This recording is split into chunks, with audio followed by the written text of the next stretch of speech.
एखादा पदार्थ ना अजून हेल्दियर कसा होईल ना ह्याच्याकडे माझा जास्त कल असतो. त्यामुळे आज मी माझ्या भाकरीच्या पिठामध्ये हे फेनुफ्लेक्स जे फेनुग्रीकच्या सीड पासून म्हणजेच मेथी दाण्यापासून बनवलेले आहेत ते मी माझ्या राजगिराच्या पिठाच्या भाकरीमध्ये घालणार आहे. पण त्याच्या आधी आपण ह्याचं न्यूट्रिशनल लेबल बघूयात आणि त्याच्यामध्ये काय काय आहे तेही बघूयात आणि इन्ग्रेडियंट लिस्टमध्ये पण बघूयात की फेनुग्रीक म्हणजे मेथी दाण्याच्या व्यतिरिक्त ह्याच्यामध्ये काय ऍड केलंय ते. हे फेनुफ्लेक्स मेथी दाणे चपटे करून त्याचे फ्लेक्स बनवलेले आहेत. त्याचं न्यूट्रिशनल लेबल आपण बघूयात.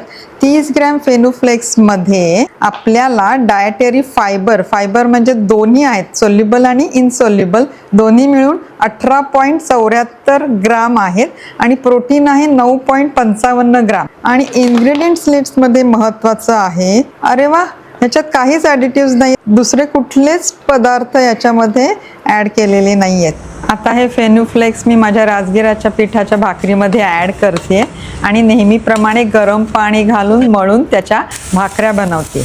म्हणजे या भाकरीमध्ये ना प्रोटीन बरोबर आपल्याला फायबरही मिळतंय.